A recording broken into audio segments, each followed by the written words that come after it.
그래서 금리 인하를 바로 하는 시점에서는 약간 시장은 흔들릴 수 있어요. 이게 약간 사람들이 이게 오락가락하면서 이게 좋은 징조인지 아닌지라고 헷갈릴 수 있는데, 충분히 이제 금리 인하를 하고 금리 인하가 안정기가 된 시기에서는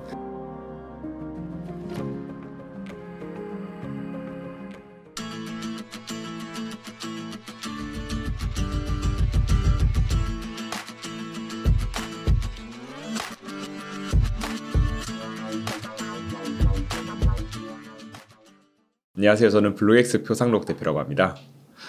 저는 이제 원래 미래세 자산운용에서 펀드 매니저를 하다가 작년에 이제 블루엑스라는 회사를 설립해서 운영을 하고 있고요. 현재 주로 가상자산과 부동산 이제 두 가지 섹터에 주로 투자를 하고 있는 회사를 하고 있습니다. 공통점도 있고 차이점도 있다고 좀 생각이 드는데요.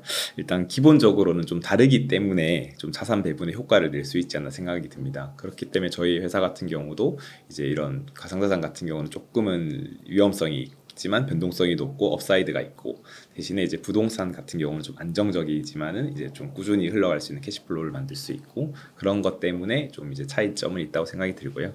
공통점은 크게 한 두 가지 정도를 한번 말씀을 드리고 싶은데요. 첫째는 이제 자산으로서 인정받았다라는 것입니다. 이제 부동산은 워낙 잘 아시겠지만 실물 자산이고, 이거는 과거로부터도 되게 자산으로 인정받고 있다라는 것은 되게 잘 아실 거고요. 사실 비트코인 같은 경우는 2008년에 처음 나와서 처음에는 이게 화폐냐 아니냐 이런 논쟁이 되게 많았습니다. 하지만 저는 이게 15년, 16년 정도 되었지만은 올해 1월이 되어서 이제 참 정식적인 자산으로 좀 인정되었다고 좀 생각이 들고 있고요. 사유는 이제 비트코인 현물 ETF가 미국에서 출시되었기 때문입니다.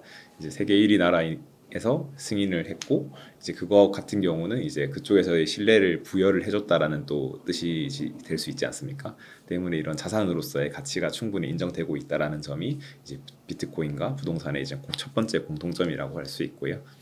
두 번째 같은 경우는 이제 사이클 측면이 있다라는 것입니다. 사실 부동산 측면에서는 이제 기본적으로 미국의 금융학자인 한센이 주장했던 한센 사이클이 있습니다. 그 사이클은 한 17년 주기로 이루어지고 있는데요. 17년을 주기로 해가지고 이렇게 상승과 하락이 좀 이렇게 좀 반복이 되고 있는 그런 것들이 이제 좀 많이 나타나고 있었고, 비트코인 같은 경우도 사실 지금 반감기 사이클을 말씀드렸었는데요. 이제 반감기를 기점으로 이제 상승과 하락이 이렇게 좀 나타났다. 그런 것들을 봤을 때 이런 사이클적인 측면에서 이런 좀 공통점이 있지 않을까, 그렇게 말씀을 드립니다. 간단히 보면 현물 ETF 같은 경우는 실질적인 이런 현물이라는 기초 자산을 가지고 있어야지 좀 거래를 할 수 있다라고 이제 보시면 되고요. 그래서 실질적으로 이거를 ETF를 사기 위해서 현물을 가지고 있어야 된다라는 점이 좀 다른 점이고요. 선물 같은 경우는 이제 미래의 가격을 예측해서 이제 하는 것이기 때문에, 미래에 내가 이 비트코인을 가지고 있지 않더라도 미래에 이 가격이 이렇게 될 것인지 또는 이렇게 될 것인지에 따라서 이제 이렇게 베팅을 하는 것이기 때문에 그 차이가 있다고 보면 됩니다. 그래서 현물 ETF가 중요한 이유는 실제로 자산을 사야 되기 때문에 좀 더 중요하고, 그게 이제 수요로서 작용이 된다라고 말씀을 드릴 수 있겠죠. 아직까지는 과거만큼 많지는 않았던 것 같지만 이제 점점 나타나고 있고, 왜냐면 아직까지 이제 본격적인 사이클이 오진 않았다고 좀 생각이 들고 있거든요. 근데 이제 그런 분들이 이제 그렇게 하는 거는 어찌 보면 합리적인 의사 선택인 것 같아요. 왜냐하면은 사람들이 이제 투자를 하면서 결국에는 수익성 측면도 중요하지만 리스크 관리도 되게 중요하거든요. 그래서 이제 코인으로 수익을 벌고 이제 조금 안정적인 부동산으로 가는 것은 이제 사람들의 심리 측면에서도 당연히 작용하는 것이라고 좀 생각이 들고요. 그래서 이제 기본적으로 투자를 할 때도 부동산, 채권, 주식, 가상자산 이렇게 포트폴리오를 나누는 이유가 자산 배분의 당연한 스킬 중 하나이지 않습니까? 그리고 만약에 예를 들어서 코인으로 돈을 많이 벌어서 부동산을 살 정도면은 단순히 몇백만 원, 몇천만 원 벌어서 된 게 아니고 거의 한 수십억, 수백억 이상을 벌었기 때문에 그렇게 가는 것으로 보이는데요. 이게 금액이 클수록 되게 플러스 마이너스에 따른 심리도 되게 많이 작용을 한다라고 생각을 해요. 예를 들어서 100만 원을 굴리는데 마이너스 20%다. 그러면은 20만 원 정도 이런 거밖에 안 되는데, 예를 들어 제가 돈을 많이 벌어서 100억을 굴리고 있다. 근데 마이너스 20%면 20억이 날아가는 거지 않습니까? 그런 거를 봤을 때 비트코인은 약간 변동성이 크기 때문에 그런 자산에 조금은 묻어두는 것보다는 오히려 이제 부동산은 그 변동성은 좀 낮지만은 사이즈 자체가 크지 않습니까? 그래서 이제 그런 쪽에다 좀 투자 수익을 이렇게 좀 묻어두는 형태로 약간 좀 많이 트렌드가 생겼지 않나라는 생각을 듭니다. 어려운 측면 중 하나라고 생각을 하는데요. 사실은 이제 국내 부동산 시장도 지금은 어렵고 사실 글로벌 부동산 시장도 되게 어려운 상황이에요. 중국 같은 경우만 해도 이제 헝다그룹이 이제 파산 명령까지 떨어졌고, 미국 같은 경우도 이제 너무 그 고금리 기조로 인해 가지고 보통 이제 부동산을 살 땐 대출을 껴서 사지 않습니까? 그 대출을 이제 감당할 수 없는 약간 그런 정도의 위협까지 많이 올라와 가지고 이제 상업용 부동산에 대한 위기론도 되게 많이 터지고 있어요. 그래서 이제 그런 이런 부동산 시장은 지금은 말씀하신 대로 되게 좀 어려운 시장이지만은, 그래서 뭐 주변에 이제 부동산 업계에 있는 분들을 봤을 때는 향후 한 국내를 봤을 때 한 1, 2년 정도는 어렵지 않겠나라고 생각을 하는데, 사실 그런 건 또 반면에 1, 2년 정도 좀 버티고 그때가 되면은 좀 더 이제 저가에 또 매수할 수 있는 기회가 올 수도 있다라고 생각을 하거든요. 그래서 이제 뭐 사이클이라는 것이 있기 때문에 그런 거를 좀 잘 판단하고 고려하면서 좀 투자에 임하면 좋지 않을까 생각하고 있습니다. 일단 뭐 저는 기본적으로 가치와 가격을 잘 분석해야 된다, 그리고 그걸 비교해 봐야 된다고 생각을 하고 있는데요. 이게 가치가 되게 높다 생각하지만 가격이 낮을 수도 있고, 가치가 낮지만 이제 높은 가격에 거래되는 경우가 많이 있을 수는 있습니다. 그래서 이러한 부분을 좀 잘 고민하면서 좀 투자에 임해야 될 것 같고, 그렇게 어떻게 봐야 되냐 했을 때는 이제 시장의 흐름, 산업의 흐름 또는 경제의 흐름, 그리고 이런 사이클 등을 잘 분석하고 이제 좀 임하면은 그거에 대한 확률을 좀 높일 수 있다라고 말씀을 드리고요. 그리고 비트코인 가격이 지금 9천만 원에서 뭐 1억까지 가까이 돼가지고 되게 높다라고 생각이 드는데, 사실 비트코인은 한 개 단위로 거래하는 건 아니거든요. 이제 뭐 예를 들어 뭐 비트코인 같은 경우는 1억분의 1개까지로 쪼개어지고 그 1억분의 1개를 사토시라고 표현을 하는데, 보통 거래소에서는 5천 원 이상으로만 해도 거래를 하고 할 수 있어요. 그래서 때문에 이제 그런 너무 가격적인 측면에서만 너무 부담감을 가지는 거는 뭐 굳이 뭐 도움은 안 될 수도 있다라고 좀 많이 드리고 말씀을 드리고, 오히려 저는 좀 시가총액 측면에서 좀 많이 검토를 좀 해봐야 된다라고 생각이 들고 있습니다. 비트코인 같은 경우는 이제 전체 가상자산 시장에서 한 3,300조 정도 되는 시장에서 한 1,700조 원 정도를 차지하면서 이제 한 55% 정도의 비중을 차지하고 있는데요. 사실 비트코인 같은 경우가 전 세계 그 자산 시장에서 시가총액 순위를 따졌을 때 지금 9위 정도가 됩니다. 1위가 금인데요. 금 같은 경우는 이제 시가총액이 한 2경 1,600조 원 정도가 되고요. 두 번째 마이크로소프트 같은 경우가 이제 시가총액 한 4천조 원 정도가 됩니다. 비트코인은 말씀드렸지만 한 1,700조 원 정도가 되고요. 이렇게 이제 사실 뭐 시가총액이 높다라는 또 말씀은 또 반면에 사람들이 그만큼 신뢰하고 투자를 많이 하고 그만큼 자금이 많이 들어와 있다라는 것을 또 반증하기도 하잖아요.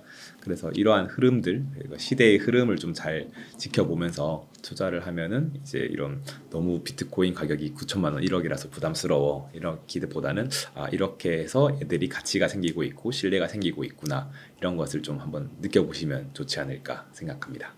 결국 채권 바이백이라는 것이 일단은 뭐 시중에 있는 채권 유동성이 있을 텐데 그것을 우리가 적극적으로 좀 개입하고 관리하겠다라는 것을 좀 의미를 하는 것이거든요.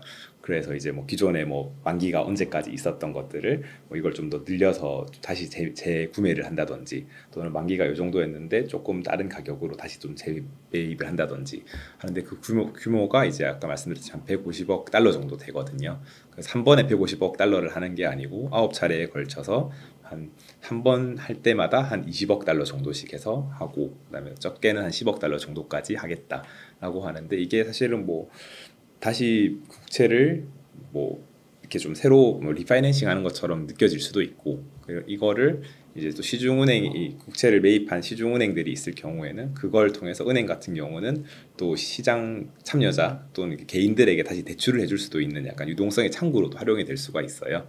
때문에 이게 실질적으로 유동성을 푸는 건 아니지만은 그런 효과를 낼 수 있다라는 것을 한번 말씀을 드리고, 유동성이 풀리게 되면은 결국엔 자산 시장이 올라가는 효과가 나타나기 때문에 이제 뭐 비트코인이나 주식 이러한 시장에 뭐 그 자금이 좀 흘러간다면은 좀 긍정적인 효과를 낼 수 있지 않을까라는 말씀을 드립니다.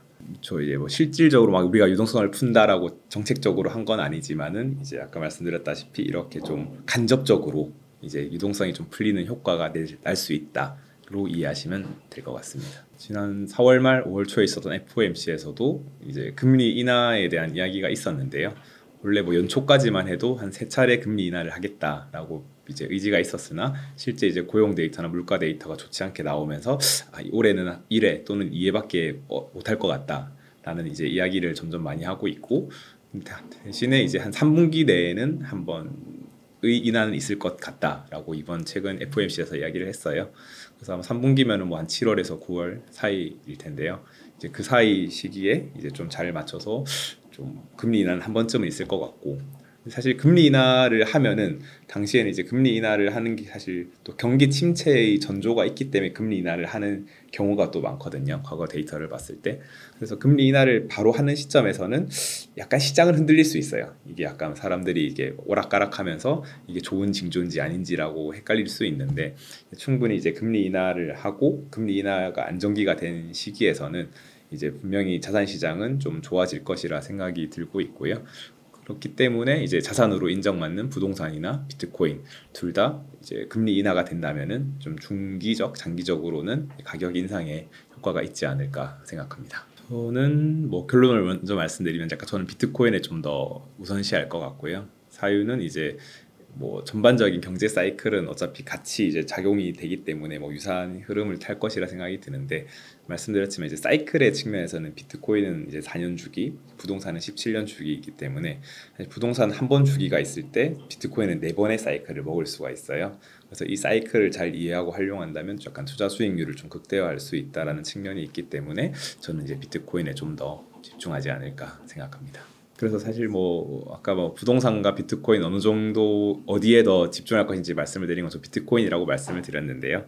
사실 뭐 첨언 드리면은 사실 둘 다 금리 인하를 했을 때는 토제로 작용하는 것은 맞습니다. 하지만 이제 이게 그 부동산과 비트코인 각각 이제 시장에서 가격을 반영하는 속도가 다르기 때문에 아마 비트코인이 좀 더 빠르게 올라가는 것처럼 보일 수도 있어요. 왜냐하면 이제 비트코인은 24시간 365일 돌아가고 이제 바로바로 이제 거래를 산 사람과 판 사람의 이제 통해서 시장 가격이 형성이 되는데, 부동산 같은 경우는 이제 적합한 매도자도 있어야 되고 이에 맞는 적합한 매수자가 있어야 되지 않습니까? 그래서 뭐 당장 시장 금리를 인하했다고 바로 이 가격이 맞춰서 뭐 올라가는 게 아니고 실질적으로 그 거래까지 하기 위한 이제 그런 서로의 뭐 검증의 시간도 필요할 것이고 계약서 쓰는 시간도 필요할 것이고 돈을 이제 자금을 조달해 오는 시간도 필요할 텐데요. 이제 그런 시기에 따라서 이제 부동산은 조금 더 이제 시장 가격이 늦게 반영이 되는 경향이 있어요. 그래서 이제 그런 차이 때문에 이제 남들이 처음 왜곡적으로 봤을 때 비트코인이 빨리 이제 호재가 더 크게 작용한 것처럼 느낄 수는 있지만 실질적으로는 이제 비트코인 먼저 가고 그다음 주식 가고 부동산 가고 이런 식으로 이제 좀 시간의 갭이 있다 정도를 이해하시면은 뭐 투자를 함에 있어서 또는 본인이 포트폴리오를 관리함에 있어서 이제 좀 더 효율적으로 운영할 수 있지 않을까 생각합니다. 비트코인 자체적으로는 이제 현금 흐름이 있는 자산이 아니기 때문에 아마 좀 어려울 수는 있는데요.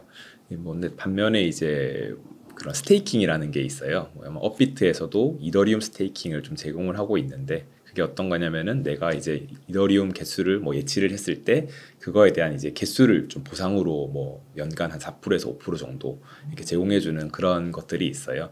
그래서 이 업비트에서는 뭐 이더리움만 주로 제공을 하고 있는데, 뭐 다른 뭐 글로벌 거래소나 또는 이제 그런 재단에서도 이제 그런 서비스를 각각 제공하고 있으니, 그런 말씀하신 것처럼 이런 캐시플로우를 원하신다면은 뭐 그런 것들을 한번 공부해보고 하시는 것도 도움이 될 것 같고, 말씀드린 대로 비트코인 자체적으로는 그런 캐시플로우를 만들기에는 조금은 어려운 상품이다라고 말씀을 드립니다. 되게 이게 뭐 사실 저도 100%뭐 확률적으로 말씀을 드릴 수는 없고요. 이제 지금 과거 사례를 봤을 때 보통 첫 번째 반감기 당시에는 한 4개월 정도의 조정이 있었고요. 두 번째 반감기 당시에는 한 6개월 정도의 조정이 있었고, 세 번째 반감기 당시도 한 6개월 정도의 조정이 있고 이제 가격 상승이 있었습니다. 때문에 이제 가격 상승을 뭐 바라보시는 분들이라면은 한 6개월 이내의 조정 정도는 좀 있을 수도 있다라고 고려를 하시고 투자를 하시는 게 좀 더 좋을 것 같고요. 그래서 사실 뭐 반감기 이후 6개월 뒤면은 올해 10월 정도가 됩니다. 근데 이제 뭐 매크로 경제 측면에서도 지난 FOMC에서 올해 금리 인하는 3분기에 할 수 있다. 3분기에 아마 첫 번째가 될 것이다 라고 해서 그 시기가 한 7월에서 9월 사이 정도가 될 거예요. 그래서 이제 금리 인하기는 한 그때부터 이제 좀 스타트가 될 것으로 좀 예상을 하고, 그래서 이제 뭐 말씀드렸지만 이제 그 반감기 사이클 당시로 봤을 때는 한 10월 정도가 될 것이고 매크로 사이클에서 한 7월에서 9월 사이 정도가 될 것이기 때문에 한 저도 한 그 정도 7월에서 한 10월 내 그 정도부터는 좀 그래도 눈에 보이는 가격 상승이 있지 않을까라고 조심스럽게 말씀을 드려봅니다. 상상이죠. 그래서 상상이 모든 건 투자는 다 확률이다 보니까 저는 이제 또 이것도 결국에는 과거 데이터를 보면서 좀 분석을 하는 게 좀 중요하다라고 생각을 들고요.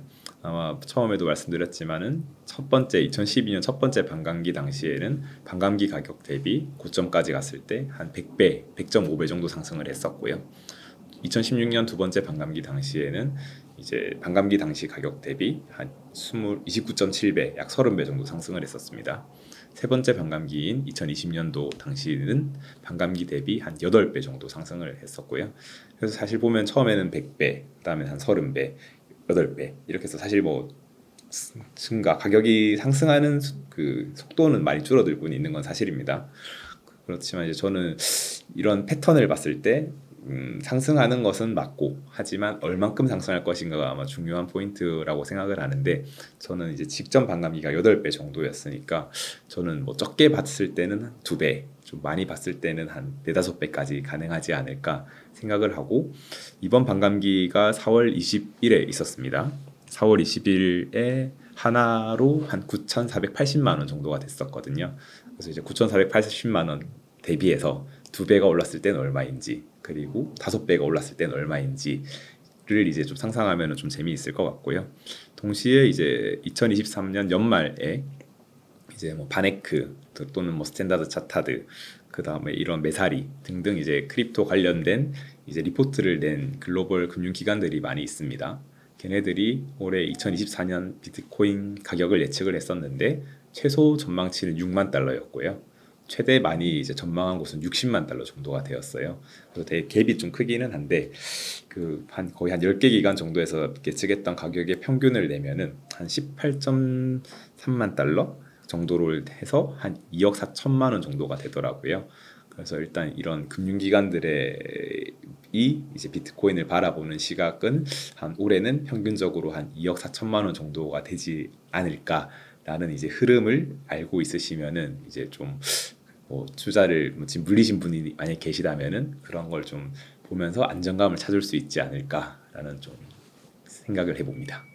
저도 당연히 그럴 수 있다 생각이 들고 이제 동시에 이제 근데 사람들이 왜냐면 습득을 하지 않습니까? 첫 번째 반감기 때는 거의 대부분이 몰랐을 테고 이제 두 번째, 세 번째 하면서 이제 사람들이 조금 알았고 이번 네 번째 같은 경우는 되게 언론에서도 많이 나오고 사람들이 너도 나도 반감기가 뭐야? 약간 이런 관심을 갖고 이제 사이클이 있다라는 것을 인지를 하고 있기 때문에 그런 게 충분히 선반영될 수는 있다라고 좀 생각이 들고 있고요. 또 반면에 결국에는 이 심리라는 것은 사실 거의 대부분 비슷하다고 생각을 합니다. 이게 사람들이 몰리기 때문에 또 기관들이 몰리기 때문에 개미들은 좀 뒤늦게 이게 또 관심을 가져서 더 관심을 갖고 투자를 하게 되고 그렇게 하면서 이제 좀 수요가 더 발생이 될 수 있다라고 생각이 들기 때문에 이제 그런 트렌드를 좀 잘 지켜보면서 한번 하는 것이 되게 좋을 것 같고요. 그래서 사실 뭐 말씀하신 것처럼 미국이나 홍콩 ETF는 이미 선반영된 것 아닌가? 라고 말씀을 물어보신다면은 그럴 수도 있지만 하지만 또 앞으로 새로운 또 이벤트가 또 발생할 수 있기 때문에 그런 이벤트에 따라서 좀 새로운 가격의 움직임이 또 나타나지 않을까 그대로 해볼 수 있죠. 네. 아마 또 이게 기관마다 그리고 투자자들마다 얼마나 많은 자금을 운용하고 그다음에 실질적으로 이런 의사결정 판단을 해서 투자하는지에 따라 좀 다를 거다라고 생각을 해요. 보통 이제 뭐 ETF 같은 경우는 AUM이라고 Asset Under Management에서 이제 이런 수탁 중인 자산들이 얼마인지가 또 크게 중요한 지표 중 하나인데요. 이제 뭐 예를 들어서 이제 말씀하신 것처럼 그 투자자가 먼저 사고 이제 예를 들어 블랙록이 만든 ETF에 투자자가 먼저 사고 블랙록이 사는 것은 아니고 이제 블랙록이 먼저 자기들 자본을 투자를 해서 만들어 놓든지 아니면 사전에 이제 투자자들과 협의를 해서 미리 우리는 이 정도만큼은 시드로 만들어 놓을 거야 해서 이 상품을 만들어 놓습니다. 만들어 놓고 일단 이걸 기반으로 이제 그런 계속 유동성을 공급하시는 뭐 마켓 메이커들도 있는데 거기서 이제 계속 이런 뭐 공급을 할 때도 있고 이제 이렇게 수요를 하면서 할 때도 있는데 그렇게 하면서 이런 그 시장 가격이 좀 형성이 되고요. 그래서 이제 이런 투자자들이 얼마나 유입될지는 이제 사실 그 기업별로 이제 그 투자 의사 판단하는 게 또 다르기 때문에, 예를 들어서 뭐 이사회를 해야 된다든지 투자심의위원회를 해야 된다든지라는 프로세스가 있을 수 있기 때문에 그 갭이 현물과 ETF 간에 얼마 될지는 사실 추정하기는 좀 어렵지만, 이제 5월 15일 아까 말씀드렸던 것 같은데 5월 15일에 이제 비트코인을 1억 원 이상 자금으로 운용하고 있는 증권 금융기관 같은 경우가 5월 15일에 보유 현황을 제출을 해야 됩니다. 그때 당시에 어떠한 기업들이 우리 ETF의 가격을 담고 있는지, 아마 그게 되게 좀 저는 중요한 시장의 흐름을 바꿔줄 수 있는 포인트라고 생각하고 있고요. 이제 그 5월 15일에 그 예를 들어 블랙록에 투자한 ETF에 진짜 뭐 어마어마한 기업들이 뭐 다 투자를 했다 이러면은 사람들의 투자 심리도 동요될 거지 않습니까? 왜냐하면 이런 사람들이 투자를 했어. 그런데 예를 들어서 뭐 이쪽이 뭐 마이크로소프트나 애플이나 이런 곳이에요. 그럴 경우에는 얘들은 비트코인 써서 뭘 하려고 그러지? 너희가 만약 비트코인을 사서 이거를 실제 그 결제에 적용을 한다면 그럴 경우에는 수요가 더 커지지 않을까라는 상상을 할 수도 있을 것이고요. 그렇기 때문에 이제 저는 그 5월 15일에 그 되는 그것도 되게 좀 중요하게 봐야 될 포인트 중 하나이지 않을까라고 생각을 하고 있습니다. 사실 최근에 이제 달러 원 환율 같은 경우가 거의 한 1,400원까지 찍으면서 되게 이제 원화 약세가 좀 이루어졌던 것을 볼 수 있습니다. 근데 이제 또 이제 저희가 비트코인 그 국가별 통화량을 볼 수 있는 사이트가 있어요. 이제 여기 같은 경우에서 이제 봤을 때 지난 24시간 동안 미국 달러 기준으로 거래가 이루어진 게 한 86% 정도가 되고요. 한국 원화가 5% 정도, 한국도 사실 좀 많은 수준이고요. 그다음 일본 엔, 그리고 싱가포르 달러, 그다음에 뭐 유럽의 유로 해서 한 8.7% 정도가 되고 있습니다. 그렇지만 여기서 주의해야 될 것은 이제 미국 달러가 사실 86% 정도를 차지하고 있다는 점인데요. 사실 압도적으로 많아요. 그렇기 때문에 뭐 말씀하신 것처럼 이제 그런 환율에 의해서 이제 그 가격이 올라간 거 아니냐라는 것도 합리적인 의심이고 될 수 있다라고 좀 생각이 들고 있고요. 원화가 약세라는 것은 결국에는 달러가 강세라는 것을 의미하지 않습니까? 이제 미 달러에 대한 수요가 이제 그만큼 또 증가한다라는 의미인데요. 미 달러의 수요가 또 증가한다라는 것은 미 달러 자체가 안전자산으로 인식되고 있기 때문에 이제 그만큼 국제 정세가 되게 어렵다라는 것을 또 반증을 할 수는 있어요. 최근에 뭐 이런 전쟁 이슈들도 되게 많았지 않습니까? 때문에 이제 이런 그만큼 시장이 조금은 좀 어려운 시기에 있다라는 것을 간접적으로 좀 볼 수 있고요.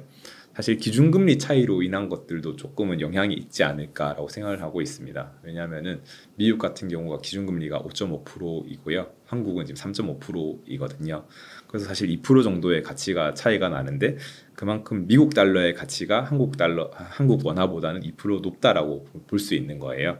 그렇기 때문에 상대적으로 괜찮은 달러로 이제 사실 자금이 더 유출이 많이 되는 거죠. 우리나라 입장에서는. 하지만 뭐 국내 입장에서도 이제 금리를 미국만큼 이제 올렸어야 됐는데 그러지 못했던 이유도 충분히 있다라고 생각이 듭니다. 이제 우리나라는 사실 부동산에 대한 그런 게 되게 크기 때문에 작년에 뭐 강원랜드 사태 이후 이제 PF에 대한 우려가 되게 컸지 않습니까?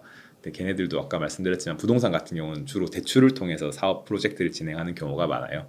근데 금리를 올릴 경우에는 그 대출에 대한 그 이자 부담이 더 커지기 때문에 한국은 억지로 미국 따라가지 않고 3.5%를 계속 유지했던 경향도 있습니다. 그래서 뭐 근데 합리적으로 봤을 때는 올렸어야 됐지만 이제 시장을 살리기 위해서 이렇게 어쩔 수 없는 뭐 판단이었겠죠. 그래서 이제 이런 것들이 사실 뭐 부동산 시장에도 영향을 끼치고 또 주식 시장에서도 오히려 달러의 가치가 좋으니까 한국 시장에 있는 외국인 투자자들이 좀 유출이 되는 경향도 나오고, 그러한 걸 복합적으로 봤을 때 말씀하신 것처럼 이런 원화의 약세가 비트코인의 강세까지 이루어지지 않나라는 것도 이제 생각해 볼 수 있죠, 충분히.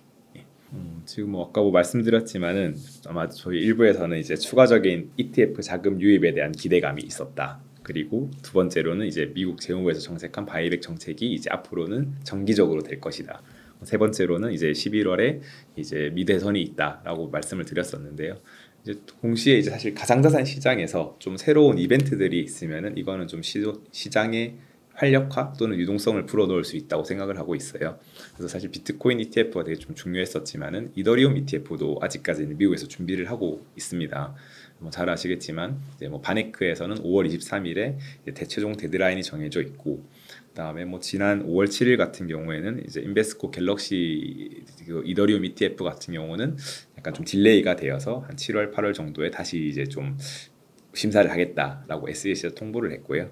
그래서 원래 올 연초까지만 해도 올해 5월은 이더리움 ETF가 승인될 것이다라는 확률이 되게 높았습니다. 한 7, 80% 이상이었는데 지금 같은 경우는 한 25% 내외로 5월 달에 승인되기는 조금은 어렵고, 그래서 그렇지만 올해 내에는 될 것이다라는 시장 전망이 좀 주도적이고요. 그래서 아마 이더리움이 만약에 승인된다면 이것도 되게 재미난 건데, 이더리움이 되면은 그다음 뭐 이더리움이 두 번째 자산이지 않습니까? 가상자산 시장에서는.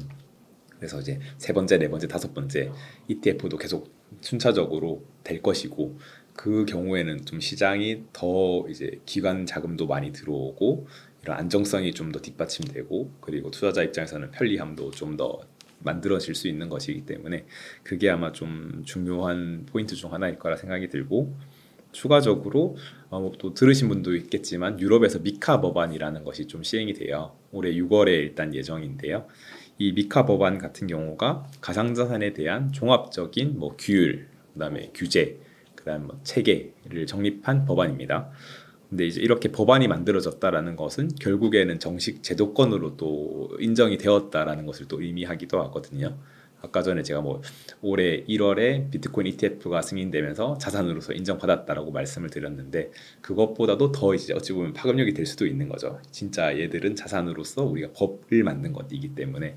그래서 이제 그거에 따라서 이제 기관 투자자 또는 기업들 또는 개인들이 우리 더 투자를 하게 된다면 이제 수요가 만들어질 수 있고, 그에 따라서 좀 가격 변동이 있을 수도 있지 않을까 생각을 하고 있습니다. 그럴 수 있죠, 당연히. 사실 뭐 근데 미국 현물 ETF가 되게 중요한 포인트 중 하나였는데, 올해 1월에 되었던 게 사실 미국 현물 ETF가 세계 첫 번째 비트코인 현물 ETF는 아니에요. 이미 이제 뭐 독일 그리고 호주 그리고 캐나다에서는 현물 ETF가 있었는데 그쪽은 시장이 크지 않기 때문에 큰 영향이 없었다일 뿐인 거지, 미국 ETF는 이제 되게 시장 영향력이 있는 곳에서 그 나온 상품이기 때문에 되게 크게 이슈가 되었던 것이라고 이해하시면 좋을 것 같고, 말씀하신 것처럼 이제 유럽에서 미카 법안이 시행된다면 이제 유럽 연합에 있는 각 국가들이 이제 그런 것들을 더 적극적으로 검토하기에 좀 더 좋겠죠. 그래서 이제 그거는 좀 더 잘 지켜보면서 봐야 되지 않을까 싶습니다. 공부를 스스로 해보라. 아까 DYOR이라는 것을 이제 그냥 기본적으로 말씀드리고, 사실 비트코인에 대한 이제 사람들의 생각이나 흐름 또는 정부가 보는 입장의 변화, 그리고 기업들이 진출하는 것들을 좀 살펴보면 되게 좋다라고 생각을 하고 있어요. 왜냐면 결국에는 이제 이 가치가 있고 가격이라는 게 있는데, 가격이라는 것은 결국에 수요와 공급에 따라서 발생되지 않습니까?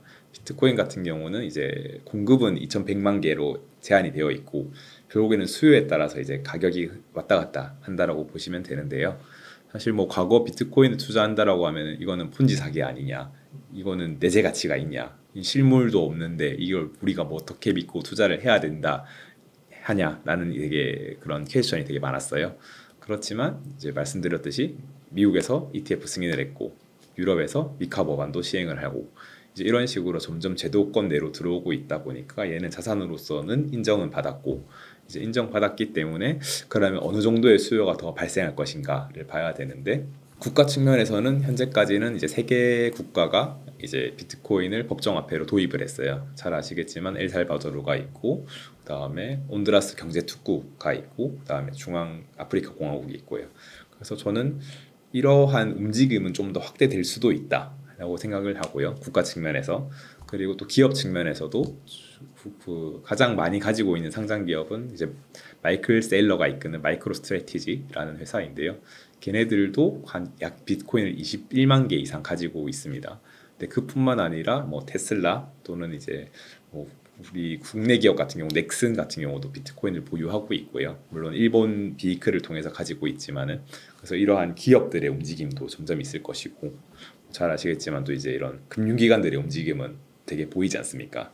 아까 말씀드렸던 그런 플러스사이드 인베스터에서도 그 직접 그 ETF의 유출 유입 현황을 확인할 수 있고, 그렇게 이제 국가 그리고 기업, 금융기관들이 움직이고 또 우리 같은 이제 개미 투자자들이 이렇게 움직인다면은 그 수요에 따라서 가격이 충분히 발생되기 때문에 이제 그런 움직임을 살펴보시면서 이제 비트코인을 투자할지 말지 이런 걸 고민을 하고 계시다면 아마 이런 흐름을 보시면서 투자 판단을 하시면은 좀 도움이 되지 않을까라고 말씀드립니다.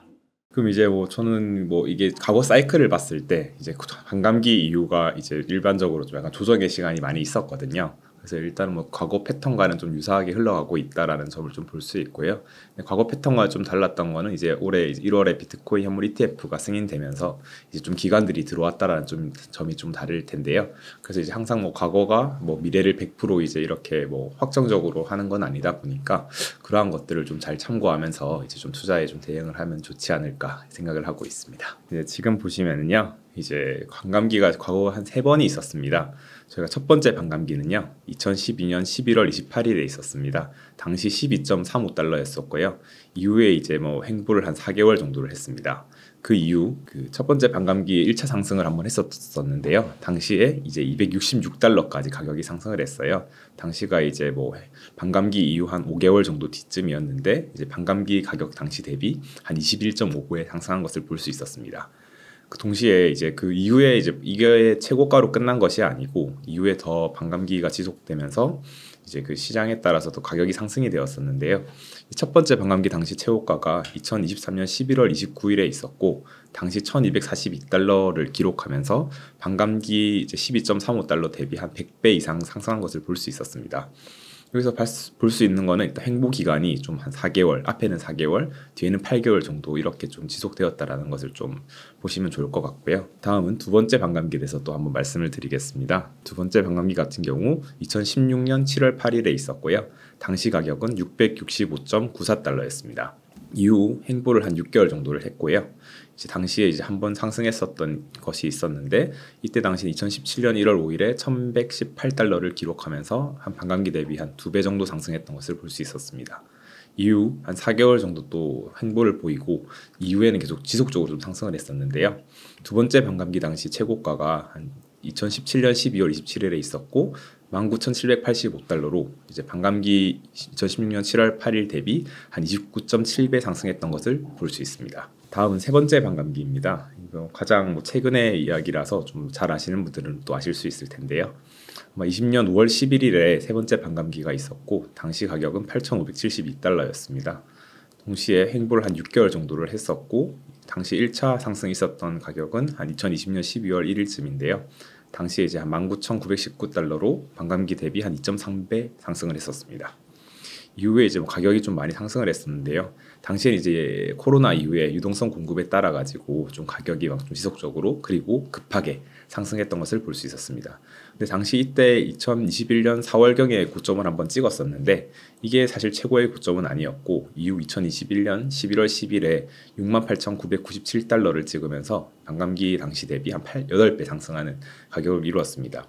그래서 이 기간 동안 중간에 한 횡보를 한 5개월 정도를 했었고요. 그래서 이런 과거 패턴을 봤을 때 뭐 반감기 이후 이제 뭐 바로 가격이 상승하는 것보다는 뭐 일정 기간의 뭐 기간 조정이라고도 표현을 하고 또는 가격 조정이라고도 이야기를 하는데요. 그런 조정의 기간을 겪은 이후에 가격 상승을 한번 하고 약간 완전 불장은 아니고 세미 불장이라고 표현을 하기도 합니다. 그런 세미 불장을 한번 왔다가 또 다시 가격이 하락하고 또 이렇게 좀 사람들을 좀 지루하게끔 지치게끔 만든 이후에 좀 이제 완전 최고의 고점을 찍는 그런 시기를 겪었다라고 볼 수 있고 아마 이번 반감기에서도 뭐 일단 과거 패턴이 무조건 100% 되는 건 아니지만은 일단 유사하게 흘러간다면 일단 그런 형태로 좀 진행되지 않을까 생각을 하고 있습니다. 첫 번째, 두 번째, 세 번째를 봤을 때 짧게는 한 4개월, 길게는 뭐 6개월 또는 8개월까지 갔었던 기록을 볼 수 있습니다. 근데 이렇게 기간 조정이 있는 이유는 어찌 보면 이제 이 가격을 움직이는 주체들이 주로 고래들이 많을 텐데요. 그들 입장에서는 이제 좀 뭐 개인 투자자들이 좀 약간 지치게끔 만들면서 이제 사실은 뭐 매도를 하는 경향이 있게끔 많이 유도를 하고 있습니다. 그렇게 하면서 본인들은 조금 더 저가에 모으고 그렇게 하면서 가격을 올리고 그다음에 또 이런 수익 실현을 하고 약간 그런 경향이 있기 때문에 약간 이러한 패턴이 만들어지고 그들의 목적은 약간 개미 투자자를 좀 공포에 질리게끔 하고 약간 떨어져 나가게끔 하는 약간 그런 전략이 펼쳐진다라고 보시면 될 것 같습니다. 예, 뭐 김치 프리미엄이 또 말씀하신 것처럼 국내 거래소와 해외 거래소 간의 이제 그 가격 차이를 말씀을 하는데요. 이제 김치라는 것은 한국이고 프리미엄이라는 우리가 일반적으로 가격이 높기 때문에 프리미엄이 발생하곤 합니다. 사실 뭐 지금 비트코인 ETF 현물 당시 바로 나오자마자 당시에는 한 뭐 7%, 8% 또는 10% 가량 이제 가격이 많이 차이가 나긴 했어요. 현재는 한 약 2, 3% 정도의 내외로 이제 가격 차이가 많이 없어졌던 걸 볼 수 있는데요. 사실 뭐 김치 프리미엄이 좀 발생하는 이유를 좀 먼저 봐야 될 것 같습니다. 첫 번째로는 사실 그 한국 같은 경우가 가상자산에 대한 이제 관심도 높고 수요도 높은데 반면에 이제 공급량이 조금 제한적이다라는 게 있습니다. 한국은 사실 인터넷 기반으로 좀 발달한 나라이고 되게 인터넷이 잘 되어 있기 때문에 이런 뭐 만약에 비트코인을 사고 싶다 했을 경우에 투자자 입장에서는 되게 접근성이 되게 높은 편이거든요. 입금도 바로바로 될 수 있고. 근데 그에 반면에 이제 공급량이 좀 적습니다. 공급을 주로 이제 거래소가 가지고 있는 물량이 대부분일 텐데 이렇게 수요가 있는 반면에 공급은 약간 제한적이다 보니 좀 그거에 따른 가격 괴리가 좀 발생할 수 있다라고 좀 생각이 들고 있고요. 두 번째로는 이제 국내 시중은행이 외국환 거래법 하에 외화 한전 그리고 해외 송금 한도를 제한하고 있는 것 때문에 약간 김치 프리미엄이 발생한다고 좀 볼 수는 있습니다. 비트코인 같은 경우는 이제 사실 뭐 전 세계 어디서나 이제 거래를 할 수 있게끔 되어 있지만은 이런 국내에서 외화 한전 그리고 해외 송금 한도가 좀 제한적이다 보면은 이제 외국에 있는 투자자들 같은 경우가 이쪽에 시장 참여하기가 어렵고 때문에 그런 이제 원화와 비트코인 간의 괴리가 좀 발생하기 때문에 좀 프리미엄이 좀 발생하지 않나 생각이 드는데요. 저는 일단 첫 번째 이유가 좀 가장 좀 크다고 생각이 듭니다. 왜냐하면 이제 그 10% 가격까지 갔다가 2% 정도까지 내려왔는데 저희 한국 사람들은 말씀드린 대로 인터넷에 대한 접근도 빠르고 그런 수요도 되게 높기 때문에 빨리빨리 투자를 해서 막 들어왔다가 지금은 이제 좀 가격 조정도 계속 보이고 있고 이제 그런 것들이 좀 복합적으로 작용하고 있기 때문에 뭐 약간 어느 정도는 좀 식어 있는 그래서 지금 약간 관망하는 분위기가 좀 한국에서는 펼쳐지고 있는 것이고 반면에 이제 글로벌 이런 투자자들 같은 경우는 뭐 이제 엄청 빨리 접근은 하진 않았지만은 계속 꾸준하게 유입되고 수요와 공급이 맞춰지면서 균형 가격을 맞춰가는 그래서 10%의 괴리가 있었던 게 지금 한 2, 3% 정도로 맞춰진 그 정도로 나왔지 않나 생각이 들고요. 사실 2%, 3% 정도는 이제 평균적으로 과거 데이터를 봤을 때 있는 김치 프리미엄이라서 이 정도는 지금 딱 적당한 선에서 프리미엄이 이루어진 게 아닌가 생각을 하고 있습니다. 김치 프리미엄이 컸었을 때 이제 이만큼의 그 괴리가 발생하기 때문에 그런 프리미엄 전략을 활용하는 것도 충분히 유효할 수 있다라고 생각이 들고 있고요. 그리고 또 말씀하신 것처럼 김치 프리미엄도 발생할까라는 거에 대한 뭐 제가 뭐 100% 답변 드릴 수는 없지만 이제 뭐 새로운 뭐 이벤트가 만약에 발생한다, 뭐 비트코인과 관련된 뭐 새로운 뉴스가 있거나 또는 뭐 좀 좋은 이벤트가 있다 이랬을 때는 또 마찬가지로 한국인의 습성상 빨리 투자해보 아마 수요가 발생할 거기 때문에 그때는 또 약간 지금 2, 3%지만 좀 더 이렇게 늘어날 수 있는 가능성은 있다고 생각을 합니다. 일단 비트코인 같은 경우는 사실 단기 투자보다는 좀 장기 투자에 좀 적합한 투자 상품으로 저는 좀 생각을 하고 있어요. 왜냐하면 이제 사이클이라는 것도 있고 그다음에 사실 또 가격 변동성도 크지 않습니까? 때문에 이 가격 변동성을 이제 따라가는 것 자체가 되게 어렵고 특히 24시간 365일 돌아가고 상한 하한이 없기 때문에 이거를 투자 측면에서 지켜본다면 되게 피곤한 측면이 될 거예요. 그래서 일희일비하기보다는 이제 이런 방금 말씀드렸던 이제 비트코인 반감기 사이클 또는 이런 경제적인 매크로 시장 이런 거를 좀 보면서 투자를 하시는 게 되게 좋을 것 같고요. 그리고 이제 투자자분들께서도 이제 투자 성향이나 그런 거에 따라서 단기 투자자, 중기 투자자, 장기 투자자가 있을 것 같은데 그런 것들을 스스로 본인이 어떤 투자자인지 이것들을 좀 잘 파악하고 이제 투자에 임하신다면 좀 더 도움이 되지 않을까 생각을 하고 있습니다. 지금 같은 경우는 이제 비트코인 ETF가 되게 이제 큰 영향력이 있었고 이제 그거는 이미 1월 달에 실현이 되었지만은 제 생각으로는 앞으로 이제 비트코인 ETF 유입되는 양이 또 중요하다고 생각이 들고 있어요. 그래서 특히 이제 1억 달러 이상을 자금을 운용하는 이제 미국 금융기관 같은 경우 예를 들어 블랙록이나 피델리티 같은 경우 이제 5월 15일을 기준으로 자기들이 이제 투자하고 있는 그리고 운용하고 있는 증권에 대한 내역을 제출해야 됩니다. 근데 이제 그 같은 경우에는 실제 이제 비트코인 ETF라는 상품이 있지만 여기에 실제 투자했던 투자 기업들이나 기관들의 누구인지를 이제 밝히는 시간이 될 거예요.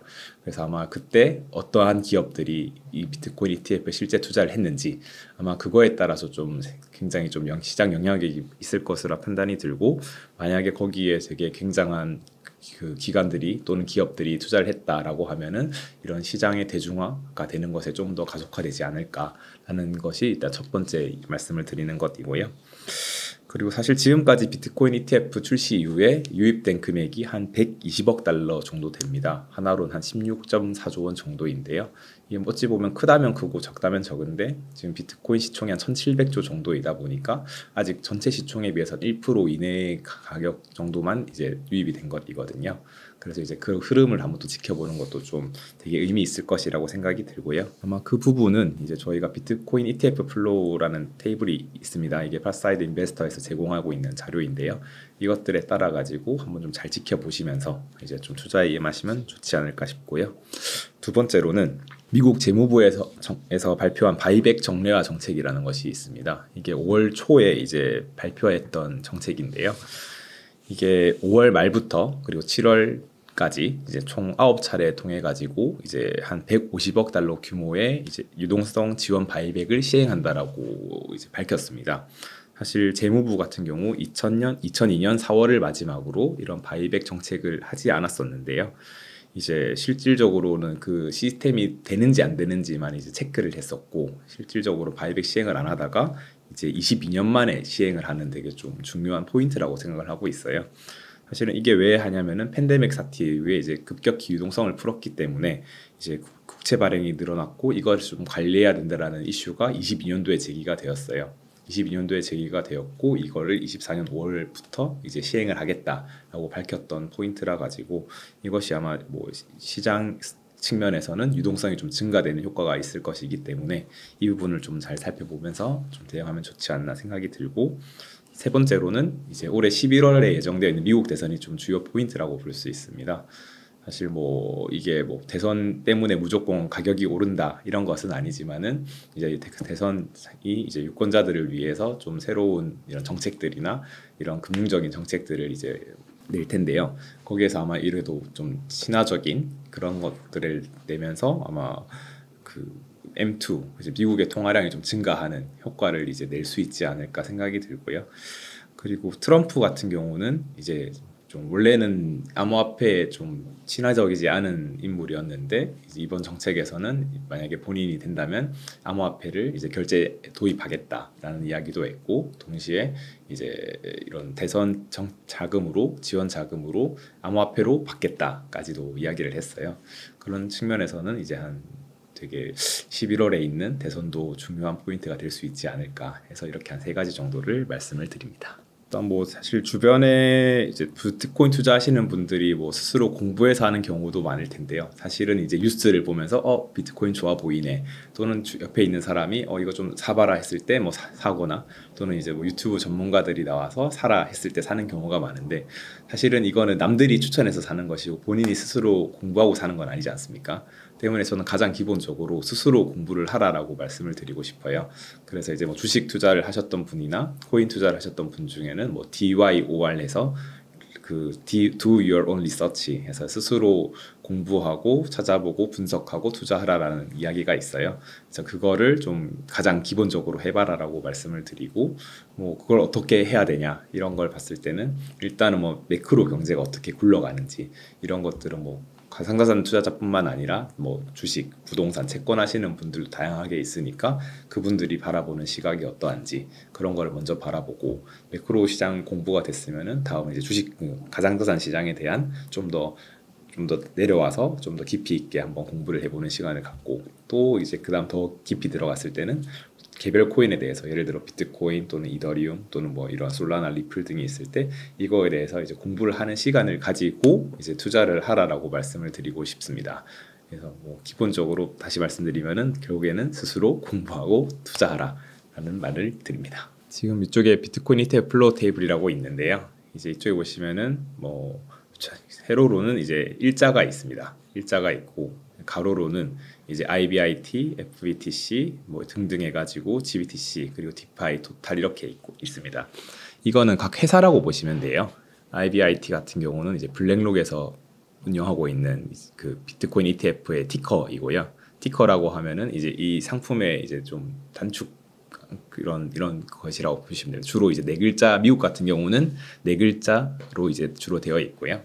그래서 이제 IBIT는 블랙록 거, FBTC는 이제 피델리티 거, 이런 식으로 이제 각 회사별로 이렇게 되어 있다라고 보시면 되고, 여기서 검정색 글자 같은 경우는 순유입이라고 보시면 됩니다. 들어온 금액이고, 빨간색 같은 경우 가로쳐서 되어 있는데 이거는 마이너스이거든요. 그래서 이거는 순유출되었다라고 보시면 되고, 그래서 IBIT 같은 경우는 이제 쭉 유입이 되다가 이제 이때 4월 24일부터 30일까지는 거의 거래가 없었고, 5월 1일에는 36.9 밀리언 달러가 유출이 되었죠.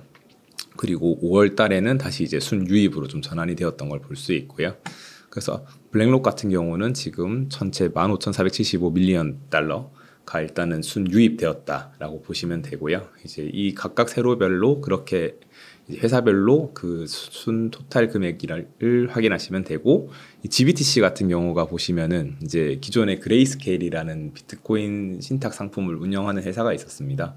당시 이제 비트코인을 한 61만 개 정도 가지고 있었는데요.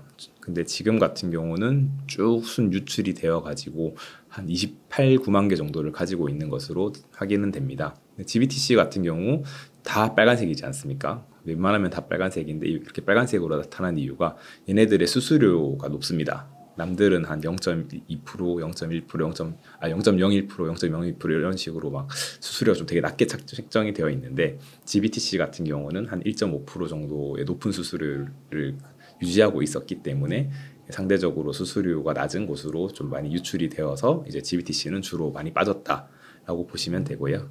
제일 오른쪽에 있는 토탈 같은 경우는 이제 이 회사 전체들을 봤을 때 순유입되었나 순유출되었냐라고 볼 수 있는데요.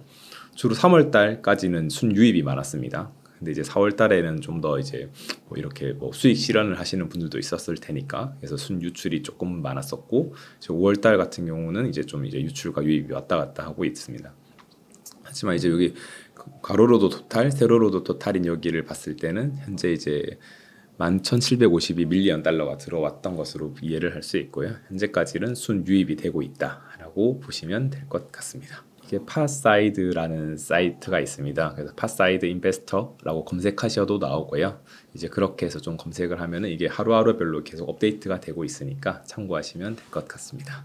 아마 비트코인 투자하시는 분들은 잘 아시겠지만은 이제 비트코인을 제외한 나머지 코인들은 전부 다 알트코인이라고 표현을 합니다. 사실 이더리움도 알트코인인데요. 이제 사실 저는 이제 비트코인은 조금은 더 그 자산에 가깝다라고 생각을 하고 있습니다. 이게 사실은 처음에는 그 비트코인이 이제 그 전자화폐 시스템으로 나온 것은 사실이나, 전자화폐로 쓰이기보다는 이제 자산으로서 인정을 받은 하나의 상품으로 저는 생각을 하고 있고요.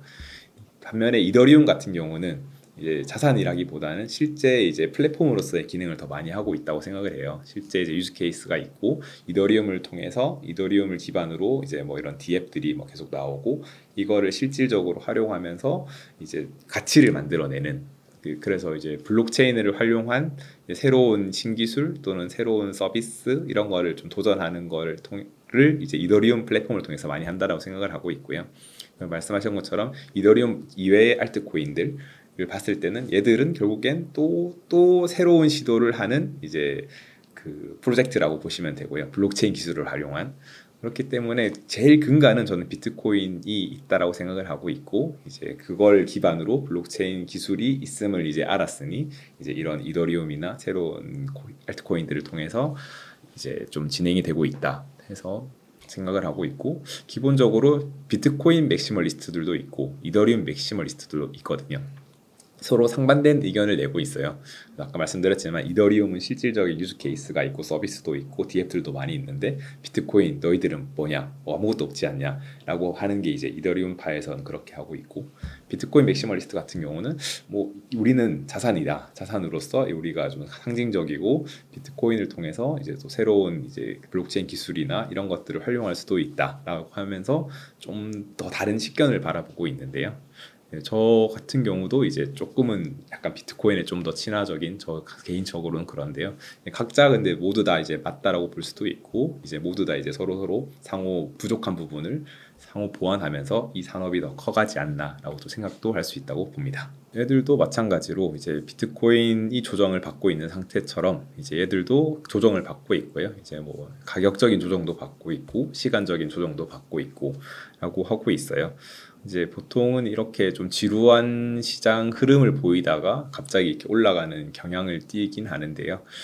아마 이렇게 하면서 아마 지친 투자자들은 그냥 내리시겠죠. 이제 우리가 투자를 했지만은 뭐 적당한 수준에서 익절을 하거나 또는 적당한 수준에서 손절을 하거나 하면서 이제 시장에서 이탈할 수도 있다고 생각이 드는데 저는 그래도 좀 더 이제 아직 비트코인 사이클이 이제 막 시작되었으니까 조금은 더 시간을 가지고 투자를 하는 게 좋다라고 생각을 하고요. 기본적으로 이제 비트코인 시장에 대한 좀 이해가 있으면 좀 더 편리할 것이다 생각이 드는데요. 비트코인이 뭐 예를 들어서 뭐 1%에서 3% 정도 움직인다. 뭐 위든 아래든 했을 때는 뭐 이더리움이나 솔라나 이런 메이저 코인들은 한 거기서 더 한 두세 배 정도는 더 왔다 갔다 많이 합니다. 한 4%에서 6% 정도 왔다 갔다 하고 이와 반면에 이제 진짜 소형 뭐 시가총액이 뭐 1,000억 미만인 또는 뭐 5천억 미만인 애들은 좀 더 크게 움직여요. 그러니까 그 변동성이 더 크다고 볼 수 있겠죠. 그래서 사실 이나들은 변동성이 크지만 이제 수익성 측면에서도 클 수 있고 낮을 수도 있고 리스크가 결국에는 크다라는 것을 좀 이해하시면서 이제 보시면 될 것 같고 그래서 뭐 일례로 비트코인이 뭐 기침하면은 알트코인은 몸살 난다 약간 이런 이야기도 많이 있거든요. 이제 그런 흐름을 알고 약간 좀 투자를 하시면 좀 좋지 않나 생각합니다. 사실 아직까지는 이제 크게 영향은 없었다라고 저는 판단이 들고요. 이게 사실 비트코인 미국에서 비트코인 현물 ETF 같은 경우는 되게 큰 영향을 끼치고 가격적인 측면도 많이 이끌어냈었는데요. 이제 홍콩 ETF 같은 경우가 지금 세 군데 회사에서 만든 ETF가 있어요. 보세라라는 곳과 AMC, 하베스트라는 곳이 있는데 각각 이제 비트코인 상품도 있고 이더리움 상품도 있어요. 여기도 마찬가지로 아까 전에 비트코인 현물 ETF를 관찰 추적하면서 정보를 제공하는 파사이드 인베스터라는 사이트에서 확인할 수 있습니다. 그래서 비트코인 같은 경우 그 ETF는 홍콩에서 4월 15일에 승인이 되었고요. 4월 15일 이후 이제 새 회사를 통해서 비트코인 같은 경우는 현재 약 2천만 달러 정도가 순유입이 되었어요. 순 2천만 달러면은 하나로 274억 원 정도이고요. 이게 뭐 그리고 큰 돈은 아니죠. 이더리움 같은 경우가 보면은 순 유입된 금액이 400만 달러. 이거는 54억 원 정도죠. 그래서 사실 크게 시가총액에 대비해서 봤을 때는 비트코인은 1,700조 원 중에 274억 원, 이더리움도 한 500, 600조 중에서 54억 원이면은 너무 적은 수치이다 보니까 이게 유의미한 시장 영향을 만들 수는 없었지 않았나라고 생각이 들고요. 하지만 그 홍콩이 뭐 이렇게 좀 빨리 했던 것도 어찌 보면 미국보다 빨리 하고 싶었다라는 이제 뭐 그런 이야기의 뉴스들도 많이 있어요. 이제 미국에서 비트코인으로 빨리 나오니까 홍콩은 원래 금융의 허브지 않습니까? 그러다 보니까 우리는 비트코인은 늦었지만은 이더리움이라도 빨리 낼게 하고 냈는데 이렇게 그렇다 할 영향력을 좀 못 이끌어냈고요. 그래서 저는 이더리움 ETF가 홍콩에서 이미 나왔지만은 앞으로 이제 미국에서 이더리움 ETF가 좀 어떻게 되고 실제로 나온다면은 그거의 좀 흐름이 어떨지 이제 그런 걸 좀 지켜보는 재미도 있을 것 같다 생각하고 있습니다. 그럴 가능성도 충분히 있고요. 근데 이제 저는 이제 ETF라는 상품 자체가 결국에는 지금 비트코인 ETF 같은 경우는 비트코인만 일단 사고 담고 있는 거지 않습니까? 또 이더리움 같은 경우는 또 이더리움만 담게 되는 ETF이고요. 근데 보통 그 아마 주식 ETF 같은 경우 좀 다르거든요. 예를 들어서 전지 ETF면은 전지와 관련된 기업들에 대한 투자를 하는 거고, 그다음에 뭐 바이오면 바이오에 대한 기업들이 이렇게 막 되어 있는데 신기하게도 이렇게 다중 상품이 아닌 단일 상품으로 비트코인, 그다음 이더리움 이렇게 있지 않습니까? 그래서 이제 그거를 약간 좀 결이 다를 수 있다라고 좀 생각이 들고 있습니다. 그래서 비트코인을 수요로 하는 사람들이 비트코인 ETF 투자를 했을 것이고 이더리움에 투자를 하고 싶은 분들이 이더리움 ETF에 투자할 것이기 때문에 이더리움 ETF가 나온다고 해서 과연 이 비트코인에 대한 그 수요를 또 가져갈 것인가라고 생각을 하면은 굳이 또 그렇지 않을 수도 있지 않을까라고 좀 생각이 드는 거죠. 네. 이게 투자를 할 만한 되지만 안전한 코인은 저는 사실 없다고 생각을 하거든요. 왜냐하면은 이제 뭐 예를 들어서 이제 테라루나 사태 그때만 해도 지금 시가총액이 걔네들이 한 5위까지 올라갔었던 걸로 알고 있습니다. 거의 한 40 그랬었던 건데 어느 순간 갑자기 이렇게 몰락을 했었는데요. 모든 코인이 다 그렇게 몰락의 길을 걷는 건 아니지만은 충분히 이제 그럴 가능성도 당연히 있다라고 생각을 하고, 왜냐하면 이제 그런 시장 리스크라는 것은 이제 예측은 하지만 이제 100% 있을 수는 없거든요. 예를 들어서 이제 뭐 코로나 또는 전쟁 이런 걸 예측했던 사람이 얼마나 있겠습니까? 그런 것처럼 이제 그런 안전한이라고 이제 좀 자신 있게 말씀드릴 만한 것은 되게 없다라고 좀 말씀을 드리고, 사실 뭐 코인 종류를 좀 말씀드린다기보다는 코인의 그런 분류를 하는 체계가 있어요. 이게 뭐 이제 명확하게 세계에서 이렇게 하자라고 정리된 것은 아닌데요. 사실 알트코인 같은 경우가 얼터너티브 코인의 준말이에요. 그래서 이제 대체라는 뜻으로 비트코인을 대체해서 한 것이다라고 표현을 하면 되고, 결국에는 이제 블록체인 기술을 활용해서 새로운 서비스 또는 상품들을 좀 개발해보는 시도를 통해서 이런 알트코인들 프로젝트가 진행되고 있다라고 좀 말씀을 드리고요. 사실 이런 가상자산에 대한 분류 체계가 뭐 그런 공식적인 합의가 이루어진 건 아니지만은 그 가상자산 업계에서는 스위스 금융감독기구랑 영국의 금융감독청에서 분류한 방법과 유사하게 분류를 세 가지로 하고 있어요. 첫 번째 같은 경우가 지급형 토큰이라고 하는데요. 이거 같은 경우는 이제 거래를 주목적으로 하는 코인을 말하는 겁니다. 그래서 쉽게 말하면 이제 비트코인이 여기에 해당한다라고 볼 수 있고요. 지급 결제를 위해서 나온 것이고, 이제 그래서 비트코인뿐만 아니라 뭐 리플 또는 이제 스테이블 코인들 이런 것들을 이제 쉽게 얘기를 할 수 있고, 얘들은 상품이나 서비스를 실제 이제 거래를 하기 위한 목적으로 나온 것이고, 이것들이 자체적으로 이제 이런 금전의 가치 전달 또는 화폐의 전달 매개로 이제 쓰이기 위해서 나왔던 것이라고 볼 수 있습니다. 두 번째로는 이제 유틸리티 코인 또는 유틸리티 토큰이 있는데요. 이거는 주로 이더리움 같은 거라고 보시면 되고, 실질적으로 이제 유즈 케이스가 있는, 실질적으로 사용할 수 있는 것들을 만들 수 있는데, 이거는 블록체인 기술 기반으로 이제 애플리케이션 또는 이제 프로그램들을 위해서 이제 만들기 위해서 발행된 디지털 자산을 의미해요. 그래서 이제 유틸리티 코인이라는 것도 있고 유틸리티 토큰이라는 것도 있어요. 사실 뭐 코인이냐 토큰 같은 것 아니냐라고 볼 수 있는, 그렇게 물어보시는 분들도 많은데, 일단 코인이랑 토큰이 좀 다르거든요.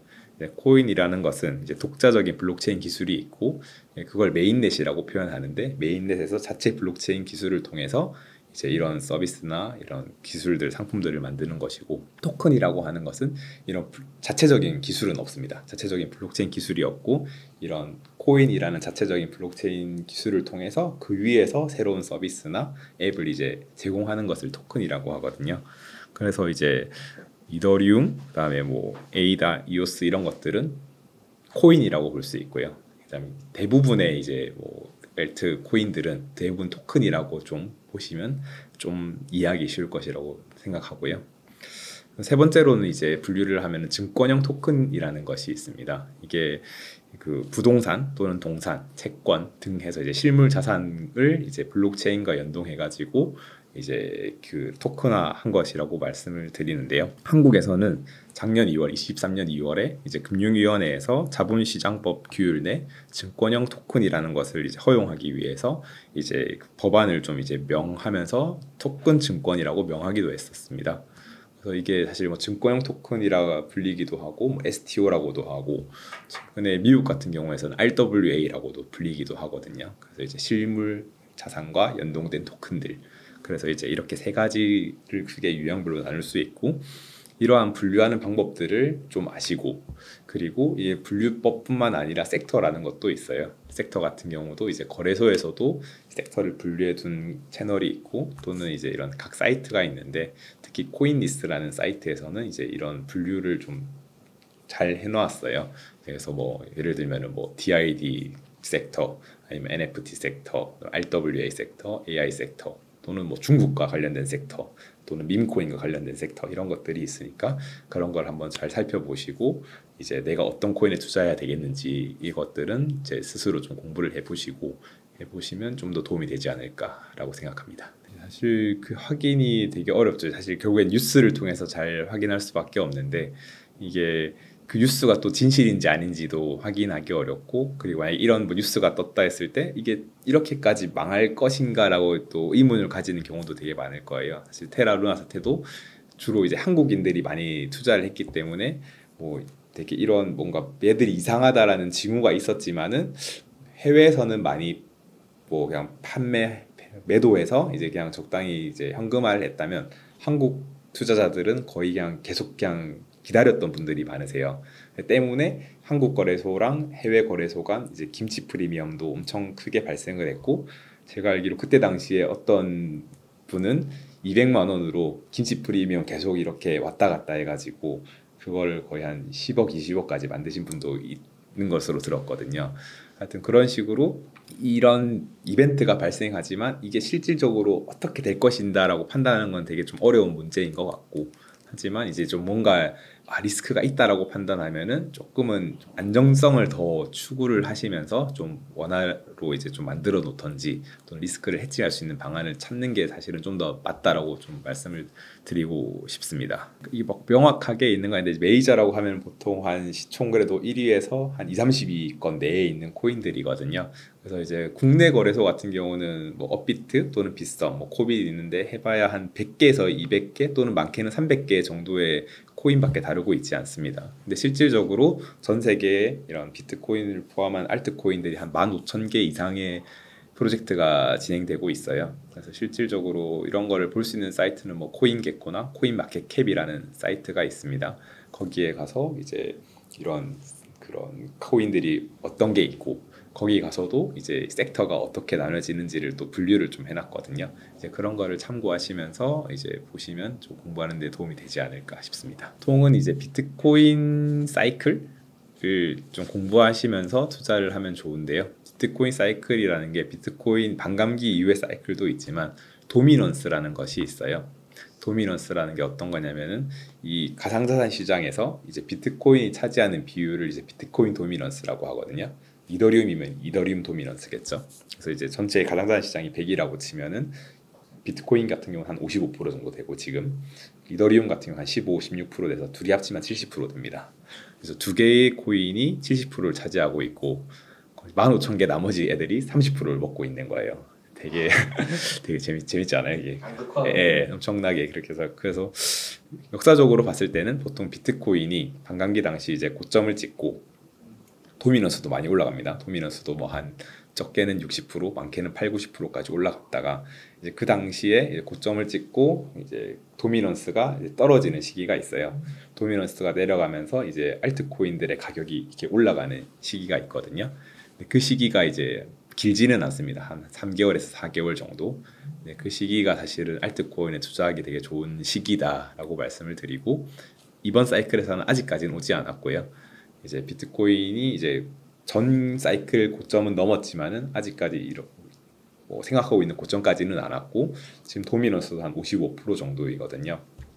그래서 저는 뭐 개인적으로는 한 60에서 65%까지는 올라갈 수도 있다라고 생각을 하고 있고, 대신에 이제 과거에는 가상자산 알트코인들이 그렇게 많지는 않았어요. 근데 지금은 엄청 많아서 15,000개가량 되기 때문에 비트코인이 그때만큼의 이런 도미넌스 확보는 많이 못할 수도 있다라는 것을 좀 염두에 두시면서 이제 좀 투자를 해야 되지 않을까 생각을 하고, 아직 그래서 이번 사이클에는 아직 그 시기는 오지 않았고, 저도 이제 그 사이클을 좀 기다리고 있다라고 좀 말씀을 드립니다. 네. 일단은 뭐 사실 2024년이 되게 가상자산 시장에서는 좀 큰 한 해일 것 같아요. 1월에는 뭐 비트코인 현물 ETF가 승인이 되었고, 4월에는 반감기가 있었고, 또 6월에는 미카 법안도 있을 것이고, 그리고 이제 경제 전반적인 매크로 경제 측면에서도 이제 금리 인하 시기에 들어가는 시기가 될 것이고, 미 대선도 있고요. 되게 이벤트가 많은 시기인데, 이거는 어찌 보면은 또 이런 제도화 측면에 초석을 계속 하고 있는 과정 중에 하나라고 좀 생각이 들거든요.